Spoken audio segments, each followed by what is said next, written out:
Hello friends, welcome to a study guide. इस video में हम आप सभी के लिए जीके के 20 ऐसे प्रश्न लेके आए हैं जो बीएड एंट्रेंस एग्ज़ाम यानी कि बीएड प्रवेश परीक्षा 2023 के लिए बहुत ही हेल्पफुल होने वाला है, यानी कि रामबाण सिद्ध होने वाला है।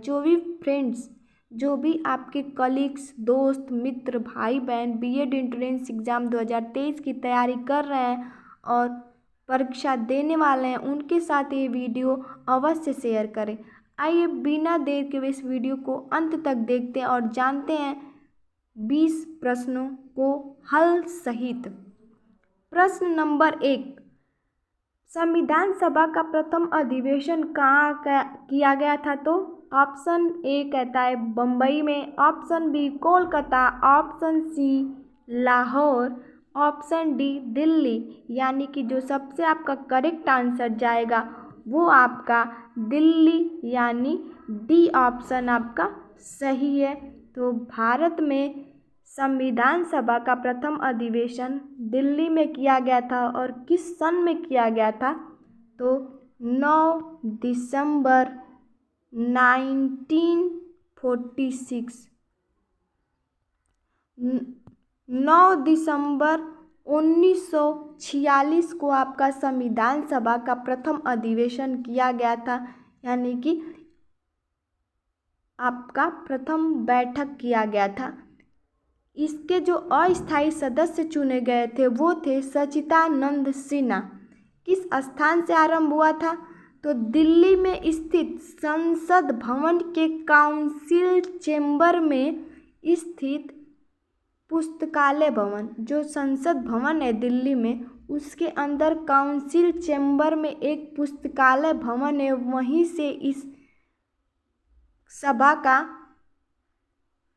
प्रथम अधिवेशन किया गया था।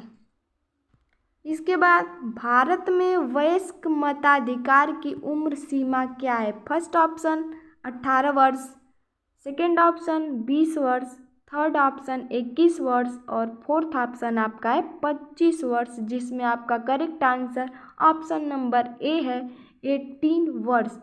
किस सन में किया गया था यदि पूछ दे तो 1989 में किया गया था। किस अनुच्छेद के तहत किया गया था? तो 326 आर्टिकल। जब 1989 में 326 आर्टिकल में संशोधन किया गया था, लोकसभा और राज्यसभा यानी कि लोकसभा और विधानसभा में चुने गए मतदाता करने की जो आयु सीमा दी गई थी वो थी 21 वर्ष से 18 वर्ष तक। लोकसभा और विधानसभा में मतदान करने की जो आयु सीमा दी गई थी वो 21 वर्ष को कम करके 18 वर्ष की गई थी। उस समय जो कांग्रेस मंत्रिमंडल में नेतृत्व किए वो आपके राजीव गांधी के नेतृत्व में 21 वर्ष को घटाकर 18 वर्ष मत देने की आयु सीमा को कर दिया गया। इसके बाद थर्ड प्रश्न, राष्ट्रीय प्रतीक में सिंह शीर्षों की जो संख्या है? First option 3, second option 4, third option 2 और फोर्थ ऑप्शन 1। इसमें से correct answer option number B 4, यानी कि सिंह शीर्षों की जो संख्या है वो 4 है।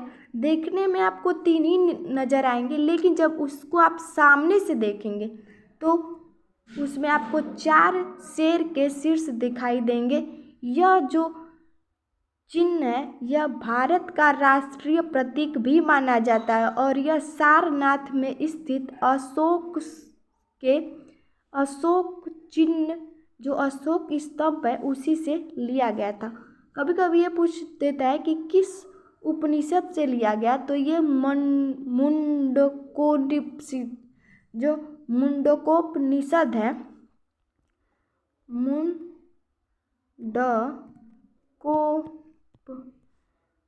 मुंडकोपनिषद, ये बहुत बार क्वेश्चन कई एग्जाम में देखने को मिलता है, तो आप इसे भी याद कर सकते हैं कि मुंडकोपनिषद से यह लिया गया है।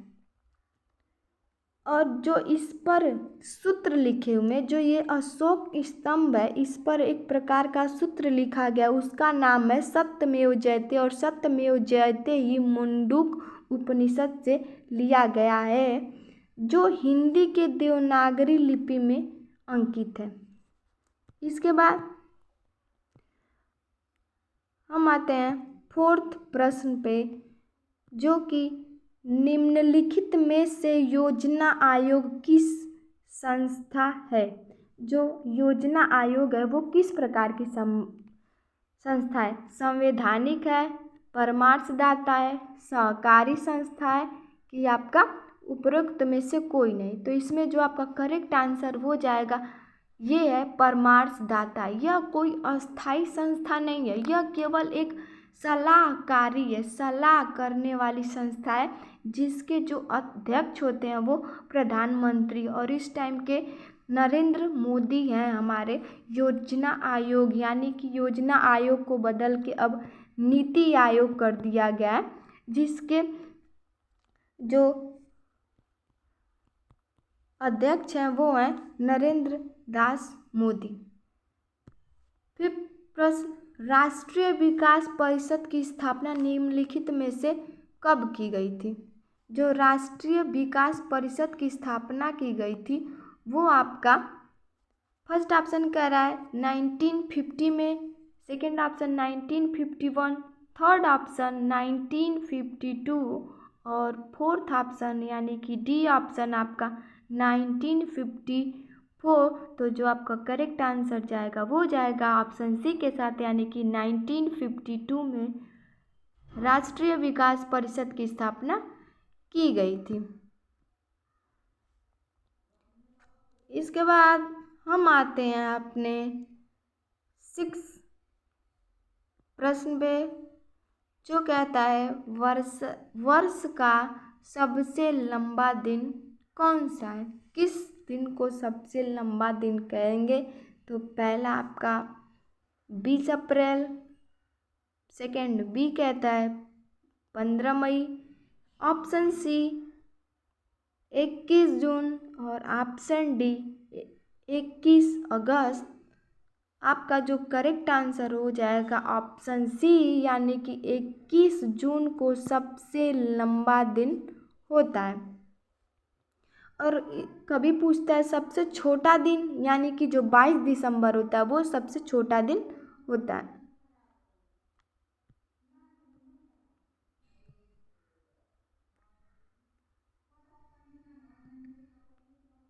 इसके बाद आपका प्रश्न 7, कहवा का उत्पादन किस देश में सबसे अधिक होता है, यानी कि सर्वाधिक उत्पादन करने वाला कहवा का कौन सा देश है। तो इसमें आपका प्रश्न option A Bharat, option B चीन, option C Brazil, option D Ghana. तो आपका जो ब्राज़ील में कहवा का सबसे अधिक उत्पादन किया जाता है। ब्राज़ील कहवा में अग्रिम उत्पादन करने वाला देश है, ऑप्शन सी। इसके बाद प्रश्न नंबर 8, भारत अपने किस आयात पर सर्वाधिक मुद्रा खर्च करता है। तो ऑप्शन ए पेट्रोलियम पदार्थ, ऑप्शन बी सोना चांदी, ऑप्शन सी हीरा और लास्ट ऑप्शन डी जो है खाद्य तेल। तो option A is right answer of this question. Petroleum पदार्थ पर भारत सबसे अधिक व्यय करता है, यानी कि सबसे अधिक धन खर्च करता है अपने पेट्रोलियम पदार्थ पर ही। इसके बाद विश्व का सबसे बड़ा द्वीप कौन है। फर्स्ट ऑप्शन है Greenland, second option Singapore, third option आपका बोर्निया और ये फोर्थ ऑप्शन डी है अंडमान निकोबार, जिसमें से जो आपका करेक्ट आंसर जाएगा ग्रीनलैंड के साथ। ग्रीनलैंड विश्व का सबसे बड़ा द्वीप माना जाता है। यानी कि ग्रीनलैंड सबसे बड़ा द्वीप है पूरे विश्व में। उसके बाद आते हैं प्रश्न नंबर 10, सेज का पूरा नाम। ऑप्शन ए कहता है स्पेशल यूरोपीय genes, option C special economy zones, option C उपरोक्त में से कोई नहीं, ऑप्शन डी उपरोक्त में से दोनों। तो इसमें जो आपका करेक्ट आंसर है वो है सेकंड, यानी कि बी ऑप्शन आपका सही होगा। सेज का जो पूरा नाम है, सेज का full form social economy zone, आपका ये हो जाएगा राइट आंसर। उसके बाद विजयनगर, जो आपका क्वेश्चन नंबर 11 है, विजयनगर किस नदी के किनारे पर स्थित है, यानी कि कौन सी नदी है जिसके किनारे पर विजयनगर स्थित है। तो उसमें है आपका ऑप्शन ए गंगा नदी, option B Kaveri, option C Krishna नदी और ऑप्शन डी और लास्ट तुंगभद्रा। तो जो आपका ऑप्शन डी है वो आपका करेक्ट आंसर होने वाला है। तुंगभद्रा नदी के किनारे पर हमारा विजयनगर स्थित है। इसके बाद 12 क्वेश्चन, विश्व व्यापार संगठन का मुख्यालय कहाँ स्थित है। Option A Bharat, option B Britain, option C Geneva, option D चीन। तो जो सबसे आपका करेक्ट आंसर है वो जाएगा ऑप्शन सी के साथ जेनेवा, यानी कि जेनेवा में विश्व व्यापार संगठन का मुख्यालय है, जिसे वर्ल्ड ट्रेड ऑर्गेनाइजेशन, इसका जो संक्षिप्त रूप है वो WTO। तो कभी कभी पूछता है कि WTO का फुल फॉर्म बताओ, तो वर्ल्ड ट्रेड ऑर्गेनाइजेशन, जिसका मुख्यालय जेनेवा में है और इसे हिंदी में विश्व व्यापार संगठन कहा जाता है। इसका जो कार्य है वो विश्व में जो व्यापार किए जा रहे हैं उनका उन्मूलन करना होता है। 13 क्वेश्चन जो है आपका, निम्नलिखित में से किस नृत्य का जोड़ा सही नहीं है। तो यहाँ जो ध्यान देने वाली योग्य है बात है वो है नहीं। कभी कभी हम नहीं को छोड़ देते हैं और सही लगा देते हैं, इस प्रकार हमारा प्रश्न गलत हो जाता है और हमें कम नंबर मिलते हैं। तो पहला ऑप्शन ध्यानपूर्वक देखिएगा, घूमर राजस्थान। जो राजस्थान का नृत्य है वो घूमर होता है। गरबा गुजरात, ये ट्रिक से याद कर सकते हैं, गरबा गुजरात, गरबा गुजरात। मयूर मध्य प्रदेश, ये ऑप्शन ए घूमर राजस्थान सही है, गरबा गुजरात का नृत्य है। मयूर मध्य प्रदेश का नृत्य नहीं, गलत है ये। मयूर जो है वो उत्तर प्रदेश, यानी कि जो मयूर नृत्य है वो उत्तर प्रदेश का लोक नृत्य है। इसके बाद छऊ गुजरात, जो छऊ गुजरात है वो सही है, ऑप्शन है, लेकिन जो गलत है वही सही पूछा है, तो आपका ऑप्शन जो सी है वही आपका इसमें क्या होगा, राइट आंसर। इसके बाद 14 क्वेश्चन क्या है, डेविड कप का संबंध किस खेल से है। जो डेविड कप है वो किस खेल से संबंधित पुरस्कार है। तो पहला option A hockey, B option cricket, C option football, D option lawn tennis. तो आपका जो डी ऑप्शन लॉन टेनिस है वो आपका डेविड कप से संबंधित है। जो वर्ष 1913 में इंटरनेशनल टेनिस फेडरेशन की स्थापना की गई थी। जब कोई पूछे कि इंटरनेशनल टेनिस फेडरेशन यानी लॉन टेनिस फेडरेशन की स्थापना कब की गई थी, तो आपका जवाब होना चाहिए कि 1913 में। इसके कई कप ट्रॉफियों के नाम इस प्रकार हैं, जैसे डेविड कप हो गया, ग्रैंड स्लैम कप हो गया, हाफमैन कप और हैमलेट चैलेंज कप भी इसको इस ट्रॉफी के कई और भी नाम हैं। तो इसमें जो आपका करेक्ट आंसर है वो ऑप्शन डी यानी कि लॉन टेनिस डेविड कप से संबंधित है। प्रश्न 15, भारत में सर्वप्रथम ऑस्कर पुरस्कार किसे दिया गया था? तो option A Raj Kapoor, option B Devika Rani, option C Satyajit Ray और ऑप्शन डी है नरगिस। तो इसमें जो आपका करेक्ट आंसर होने वाला है वो जाएगा आपका सत्यजीत राय, यानी कि सत्यजीत राय को भारत में सबसे पहले ऑस्कर पुरस्कार दिया गया था। जो ऑस्कर पुरस्कार है वो किस क्षेत्र में दिया जाता है इसके बारे में बात करेंगे। ऑस्कर पुरस्कार सिनेमा क्षेत्र में उत्कृष्ट मतलब कि सबसे अच्छा योगदान जो व्यक्ति देते हैं उनको हर वर्ष ऑस्कर अवार्ड दिया जाता है। एक आयोजित होता है जिसमें हर वर्ष सिनेमा के क्षेत्र में अत्यधिक योगदान देने वाले व्यक्तियों को ऑस्कर पुरस्कार से नवाजा जाता है। तो इस ऑस्कर अवार्ड की स्थापना यानी कि कब इसकी शुरुआत की गई थी, तो 1992 में इसकी स्थापना की बात अभी नहीं करनी है यहाँ पे। यहाँ सत्यजीत राय को 1992, जब पूछे कि सत्यजीत राय को ऑस्कर पुरस्कार भारत में सबसे पहले दिया गया था तो कब दिया गया था, किस सन में दिया गया था, तो 1992 में इनको ऑस्कर पुरस्कार से नवाजा गया था। और भारत के प्रथम ऑस्कर पुरस्कार प्राप्त करने वाले व्यक्ति भी सत्यजीत राय ही हैं। इसके बाद क्वेश्चन नंबर 16, जापान पर किस तिथि को परमाणु बम गिराया गया था?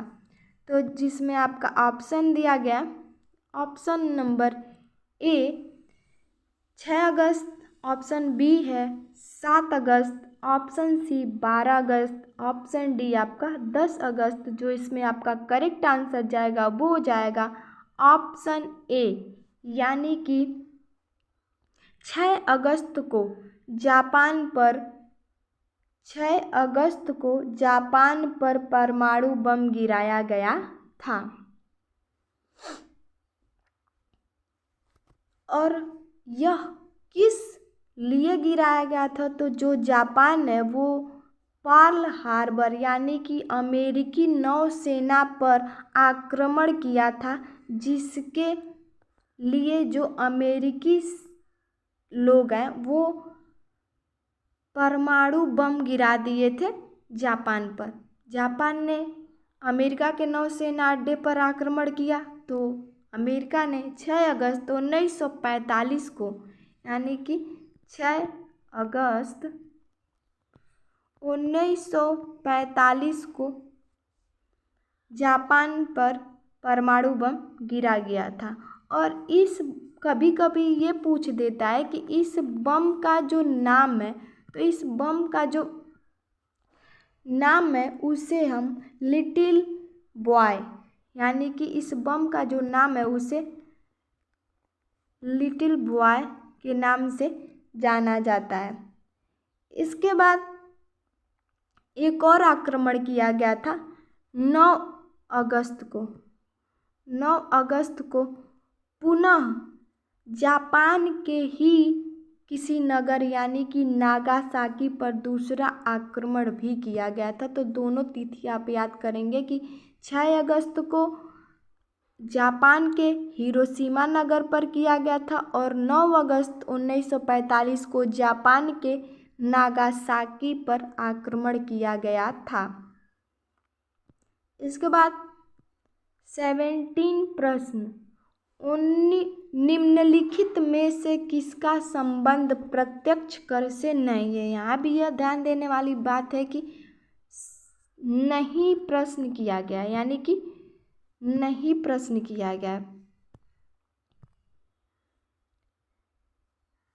तो फर्स्ट ऑप्शन आपका निगम कर, आयकर, सीमा शुल्क कर, उपहार कर। तो इसमें जो आपका करेक्ट आंसर है वो जाएगा सी ऑप्शन के साथ, यानी सीमा शुल्क कर एक प्रत्यक्ष कर नहीं है, बाकी सभी रॉन्ग है। इसके बाद 18 प्रश्न, 18वां प्रश्न, विश्वविद्यालय अनुदान आयोग का गठन किसकी सिफारिश पर किया गया था? जिसमें आपका फर्स्ट ऑप्शन है मुदालियर आयोग, B option doctor Sarvepalli Radhakrishnan आयोग, और आपका ऑप्शन सी कोठारी आयोग, ऑप्शन डी सर्जेंट आयोग। तो जिसमें आपका सबसे करेक्ट आंसर है वो है डॉक्टर सर्वपल्ली राधाकृष्णन आयोग। इसे प्रथम शिक्षा आयोग भी कहा जाता है। इसके बाद हमारा आ गया कश्मीर की राजकीय भाषा क्या है? बहुत बारे प्रश्न देखने को मिलते हैं कि कश्मीर की जो राजभाषा है वो कौन सी है? हिंदी है, अंग्रेजी है, उर्दू या फिर आपका पंजाबी है? तो जो कश्मीर की राजभाषा है वो आपकी जाएगी ऑप्शन सी के साथ, यानी कि उर्दू कश्मीर की राजकीय भाषा है। हिंदी भारत की जो राष्ट्रभाषा है, जबकि भारत के कई प्रदेशों में उनकी जो राष्ट्रभाषा है वो राजभाषा न होकर वहाँ की जो क्षेत्रीय भाषा, यानी कि जो उस प्रदेश में लोग बोलते हैं सामान्य बोलचाल में, उससे ही वहाँ की राज्य भाषा को बना दिया गया।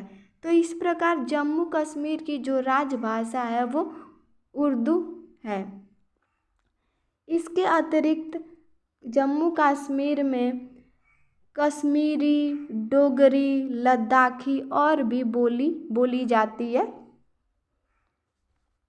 इसके बाद हमारा जो लास्ट प्रश्न है और प्रश्न नंबर 20, निम्नलिखित में से कौन सा मानव शरीर की सबसे बड़ी ग्रंथि मानी जाती है? तो इसमें आपका देखते हैं,